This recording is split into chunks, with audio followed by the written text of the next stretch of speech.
बोले विष्णु भगवान की जय। आप सुन रहे हैं श्री विष्णु पुराण। आप सभी दर्शकों से हमने पूछा था कि आप क्या सुनना चाहते हैं महात्म्य के साथ साथ, तो आप सभी ने श्रीमद् भागवत गीता के लिए भी कहा और विष्णु पुराण के लिए भी कहा, लेकिन अधिक लोग जो थे उन्होंने विष्णु पुराण कहा।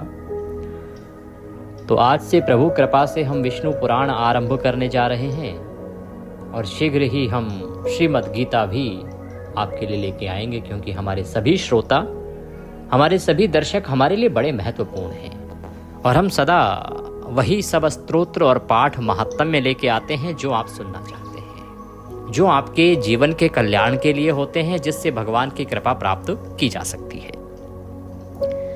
तो आज श्री विष्णु पुराण का प्रथम अंश, प्रथमो अध्याय आरंभ करेंगे आज, जिसमें श्री सूत जी के द्वारा पूछा जा रहा है कि इस सृष्टि का निर्माण कैसे हुआ। जो विष्णु पुराण जब आरंभ होता है तो वो आरंभ होता है सृष्टि के निर्माण से कि सृष्टि बनी कैसे, इसके प्रमुख देवता कौन है, कैसे इसका विनाश होता है, कैसे ये सृष्टि चलती है, कैसे इसकी रचना हुई, वह सब वर्णन आरंभ में आता है। उसके बाद भगवान नारायण के कौन कौन से जो अवतार हुए हैं उनका वृतांत बीच में आएगा। जैसे जैसे उनके अवतार हुए वैसे वैसे उनके कथाएं आएंगी। जब विष्णु पुराण आप सुनेंगे तो इसमें चारों के चारों युगों का वर्णन आता है। विष्णु पुराण में आपके चारों के चारों युग का वर्णन आएगा। सतयुग में जो जन्म हुए, भगवान के अवतार हुए, उनका वर्णन आएगा। त्रेता का आएगा, द्वापर का आएगा, कलयुग का भी वर्णन आएगा। कलयुग कैसा होगा, कलयुग के कैसे दुष्परिणाम होंगे, वो सब वर्णन भी आपको इस विष्णु पुराण के माध्यम से सुनने को मिलेंगे। बड़ा ही कल्याणकारी है, भगवान का पुराण है, इसकी तुलना नहीं की जा सकती। यूं तो सभी, चाहे वह शिव महापुराण हो, चाहे वह विष्णु पुराण हो, सब अतुलनीय हैं। एक शैव पंथ का वर्णन करता है, एक वैष्णव पंथ का वर्णन करता है, परंतु दोनों का श्रवण करने मात्र से मनुष्य का कल्याण होता है। आइए प्रथम अध्याय आरंभ करेंगे। भगवान नारायण के चरणों की वंदना करते हैं। नारायणं नमस्कृत्य नरं चैव नरोत्तमं देवीं सरस्वतीं व्यासं ततो जयमुदीरये। बोले विष्णु भगवान की जय। आपसे निवेदन है कि यह पवित्र श्री विष्णु पुराण का वीडियो है तो इसे एक बार लाइक अवश्य कर दीजिएगा। कमेंट बॉक्स में अवश्य लिखिएगा ओम नमो भगवते वासुदेवाय या जय श्री हरि। जितना लिखेंगे उतना कल्याण होगा। आप यह पुराण सुन रहे हैं देवभूमि ज्योतिष संस्थान के प्रतिष्ठित यूट्यूब चैनल देवभूमि धार्मिक पर। अगर चैनल पर नए हैं तो चैनल को सब्सक्राइब अवश्य कर लीजिएगा, और जब आप सब्सक्राइब करेंगे तो वहाँ एक घंटी का निशान बना होता है, बेल का निशान बना होता है, उसको अवश्य दबाइएगा, तब आपको हमारे वीडियो प्राप्त होंगे। और सब्सक्राइब का लाभ ये होगा कि ये जो चैनल है, यहाँ हम सभी पुराण सुनाते हैं, महात्म्य सुनाते हैं, उत्तम जो कथाएं हैं भगवान की भक्ति की वो सुनाते हैं। और हमारे पास जो ग्रंथ हैं, क्योंकि हमारी जो लेगेसी है, पिछले लगभग 90-100 साल की 4 पीढ़ियाँ हमारी इसी पांडित्य कर्म में गई हैं, तो हमारे पास जो ग्रंथ हैं प्रभु कृपा से वो बहुत पुराने हैं। आपने सुना होगा हमारा कार्तिक मास महात्म्य भी, वह महात्म्य आज विलुप्त है, मिलता ही नहीं, जो स्वयं ब्रह्मदेव द्वारा कहा गया है। तो जो बहुत सी पुस्तकें विलुप्त हो गई हैं वो भी हमारे पास संजो के हमारे पूर्वजों ने रखी हैं, और अब हम आपको यूट्यूब के माध्यम से लेके आए हैं आपको सुनाने के लिए। तो सब्सक्राइब कर लेंगे तो आपको उत्तम से उत्तम प्रभु की जानकारी प्राप्त होती रही। गुरुदेव के चरणों की वंदना करते हैं, माँ सरस्वती की वंदना करते हैं और आज के अध्याय को आरंभ करते हैं। गुरुर् ब्रह्मा गुरुर्विष्णु गुरुर्देव महेश्वरः गुरुर्साक्षात् परब्रह्म तस्मै श्री गुरुवे नमः। बोलिए गुरुदेव महाराज की जय।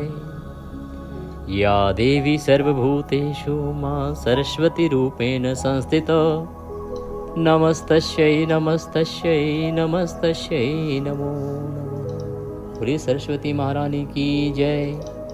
बोलिए प्रथम पूज्य गणेश जी महाराज की जय।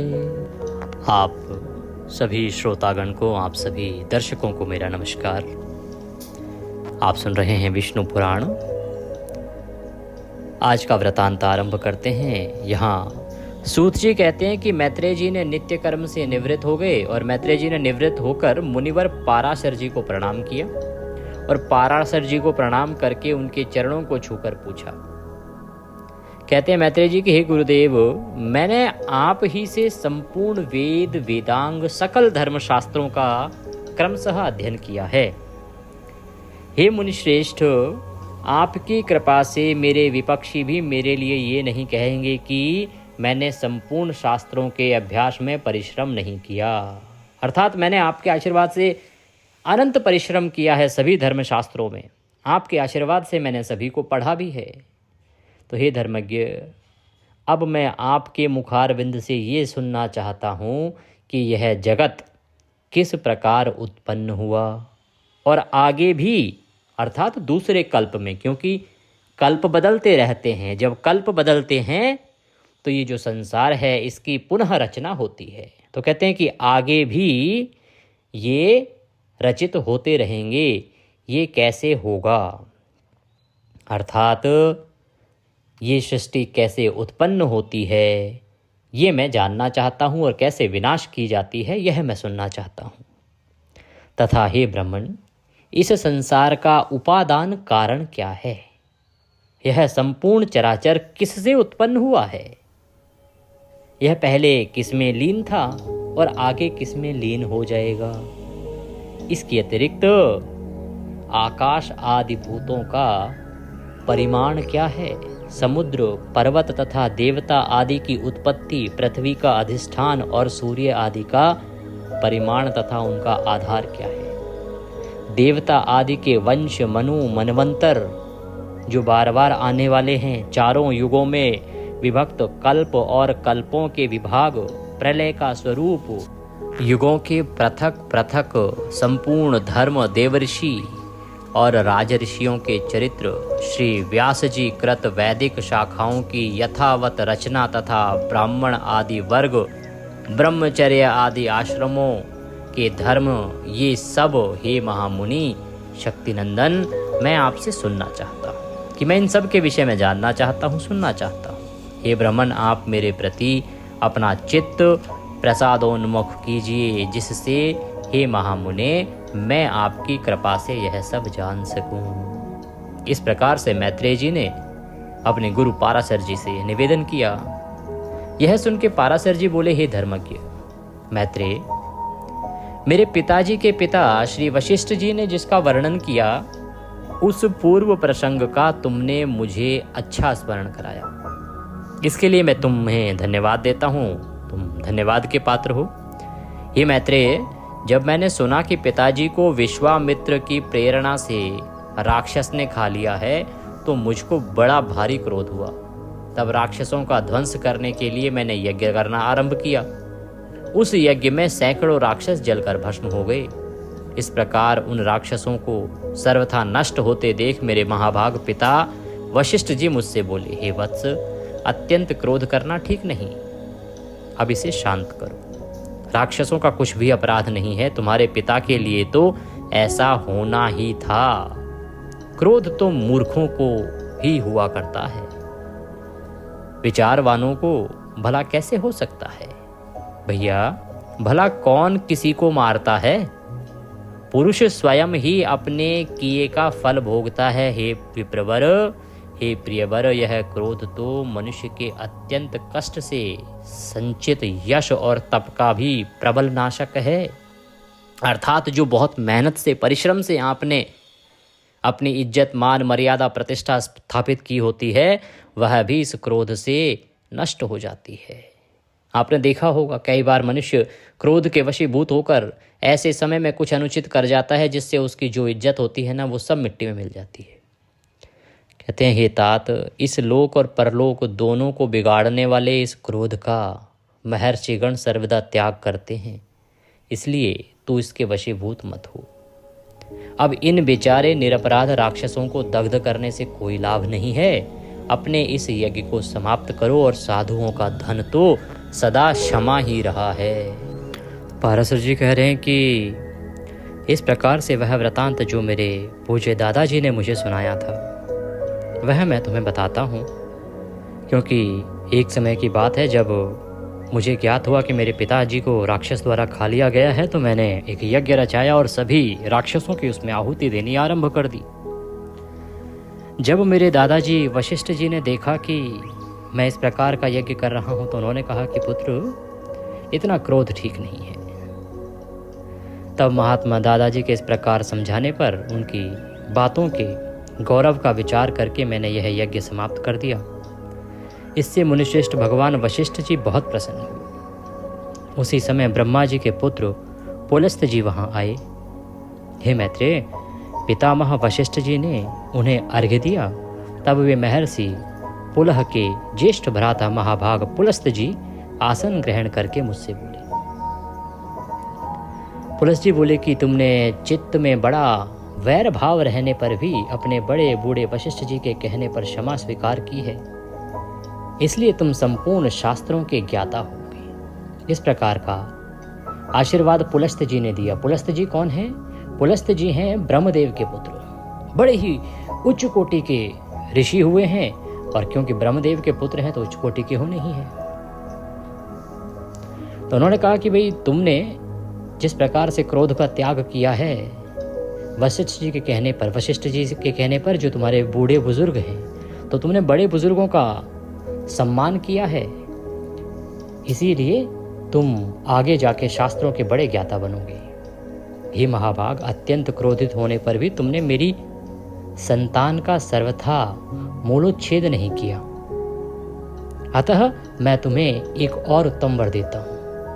हे वत्स, तुम पुराण संहिता के वक्ता होंगे और देवताओं के यथार्थ स्वरूप को जानोगे, तथा मेरे प्रसाद से तुम्हारी निर्मल बुद्धि प्रवृत्ति और निवृत्ति, भोग और मोक्ष के उत्पन्न करने वाले कर्मों में निसंदेह हो जाएगी। पुलस्त जी के इस तरह कहने के अनंतर फिर मेरे पितामह भगवान वशिष्ठ जी बोले कि हे पौत्र, जो पुलस्त जी ने कहा है वह सब सत्य होगा। पाराशर जी कहते हैं कि मैत्रेय, इस प्रकार पूर्व काल में बुद्धिमान वशिष्ठ जी और पुलस्त जी ने जो कुछ कहा था वह सब तुम्हारे प्रश्न से मुझे स्मरण हो आया। जो तुमने प्रश्न पूछा है उससे वो सब मुझे याद हो आया है। अतः हे मैत्रेय, तुम्हारे पूछने से मैं उस संपूर्ण पुराण संहिता को तुम्हें सुनाता हूँ। तुम उसे भली प्रकार ध्यान देकर सुनो। यह जगत विष्णु से उत्पन्न हुआ है, उन्हीं में स्थित है, वे ही इसकी स्थिति और लय के कर्ता हैं, तथा यह जगत भी वे ही हैं। पाराशर जी कहते हैं, क्योंकि पाराशर जी ही हैं इसके प्रमुख रचयिता जो है ना, वो कहते हैं कि ये जो जगत है, ये सृष्टि है, ये भगवान विष्णु से उत्पन्न हुई है और ये उन्हीं में स्थित भी है। वे ही इसकी स्थिति हैं, वे ही इसके कर्ता हैं, वे ही इसके भर्ता हैं, वे ही इसके पालन करता हैं, वे ही इसके रचयिता हैं।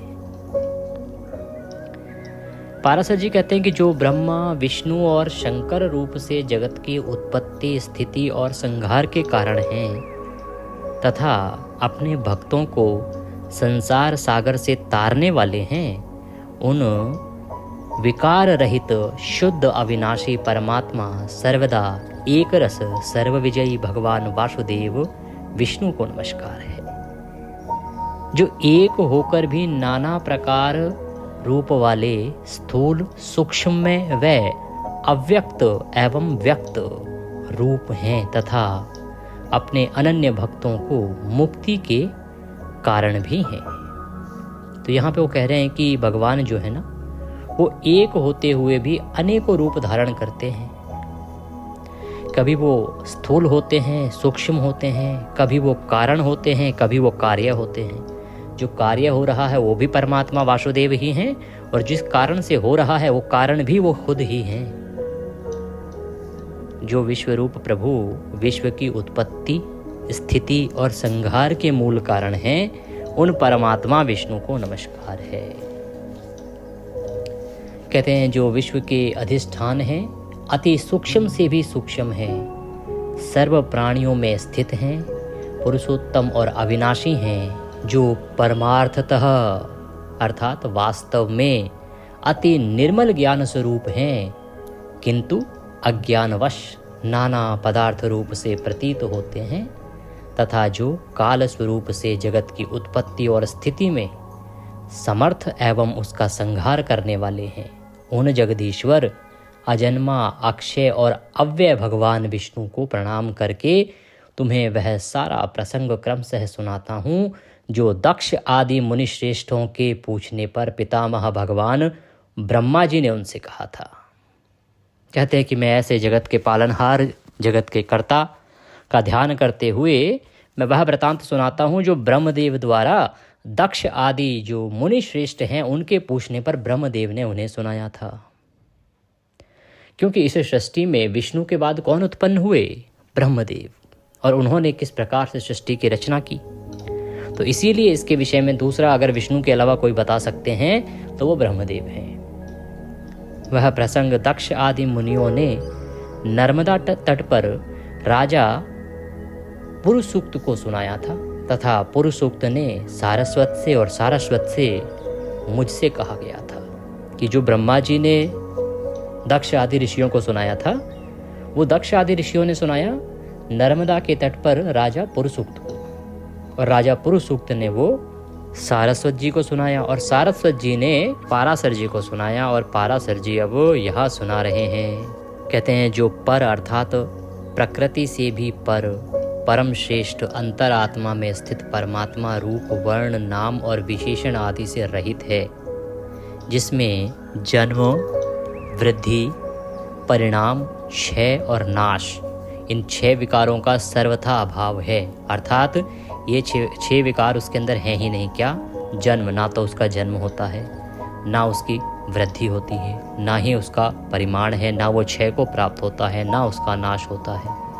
इन 6 विकारों से जो सर्वथा अभाव वाला है, जिसको सर्वदा केवल है इतना ही कह सकते हैं, तथा जिनके लिए यह प्रसिद्ध है कि वे सर्वत्र हैं, उनमें समस्त विश्व बसा हुआ है।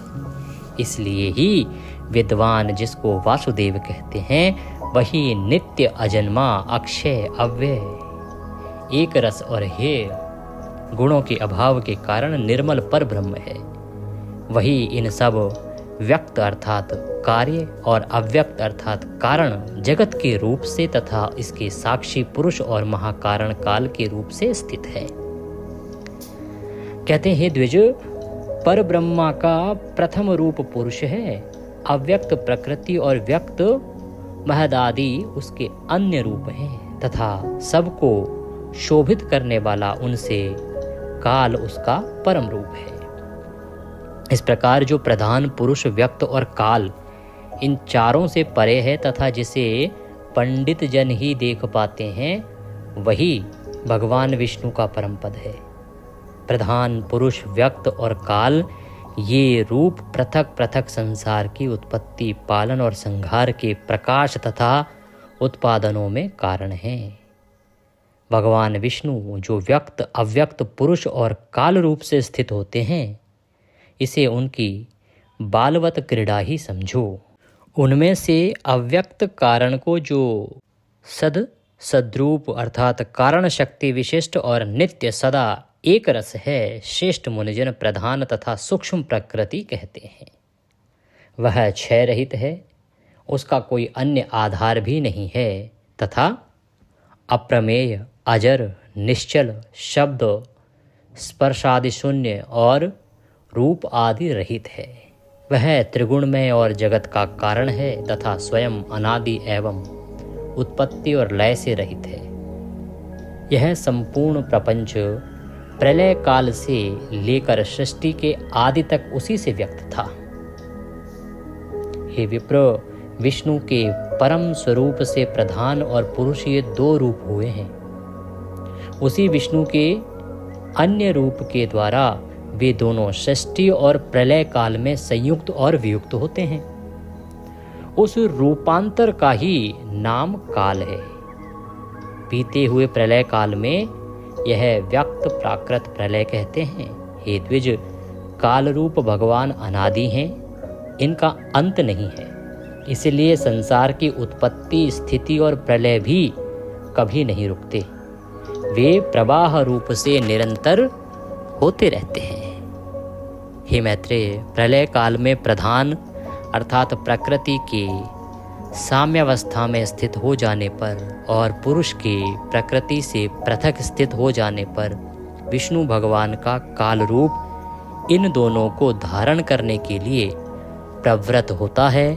तदंतर सर्वकाल उपस्थित होने पर उन परब्रह्म परमात्मा विश्व रूप सर्वव्यापी सर्वभूतेश्वर सर्वात्मा परमेश्वर ने अपनी इच्छा से विकारी प्रधान और अविकारी पुरुष में प्रविष्ट होकर उनको शोभित किया। जिस प्रकार क्रियाशील न होने पर भी गंध अपनी सन्निधि मात्र से ही मन को शोभित कर देता है, उसी प्रकार परमेश्वर अपनी सन्निधि मात्र से ही प्रधान और पुरुष को प्रेरित करते हैं। कहते हैं कि हे द्विश्रेष्ठ, सर्ग काल के प्राप्त होने पर गुणों की सम्यावस्था रूप प्रधान जब विष्णु के क्षेत्र रूप से अधिष्ठित हुआ तो उससे महतत्व की उत्पत्ति हुई। उत्पन्न हुए महान को प्रधान तत्व आवृत किया और महतत्व सात्विक, राजस और तामस भेद से 3 प्रकार का है। किंतु जिस प्रकार बीज छिलके से समभाव से ढका रहता है, वैसे ही यह त्रिविध महतत्व प्रधान तत्व से सब ओर से व्याप्त है। फिर त्रिविध महतत्व से ही वैकारिक, सात्विक, राजस और तामस भूत आदि 3 प्रकार का अहंकार उत्पन्न हुआ। हे महामुने, वह त्रिगुणात्मक होने से भूत और इंद्रिय आदि का कारण है और प्रधान से जैसे महतत्व व्याप्त है, वैसे ही महतत्व से वह अहंकार व्याप्त है। भूत आदि नामक तामस अहंकार ने विकृत होकर शब्द, तन्मात्रा और उससे शब्द गुण वाले आकाश की रचना की। उस भूत आदि तामस अहंकार ने शब्द, तन्मात्रा रूप आकाश को व्याप्त किया। फिर आकाश ने विकृत होकर स्पर्श तन्मात्रा को रच दिया। उस स्पर्श तन्मात्रा से बलवान वायु हुआ, उसका गुण स्पर्श माना गया है। शब्द तन्मात्र रूप आकाश ने स्पर्श तन्मात्र वाले वायु को आवृत किया है।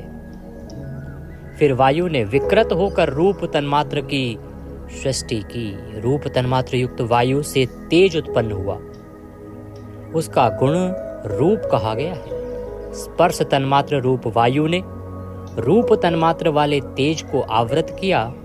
फिर तेज ने भी विकृत होकर रस तन्मात्र की रचना की। उस रस तन्मात्र रूप से रस गुण वाला जल हुआ। रस तन्मात्र वाले जल को रूप तन्मात्र में तेज ने आवृत किया और जल ने विकार को प्राप्त होकर गंध तन्मात्र की सृष्टि की। उससे पृथ्वी उत्पन्न हुई, जिसका गुण गंध माना जाता है।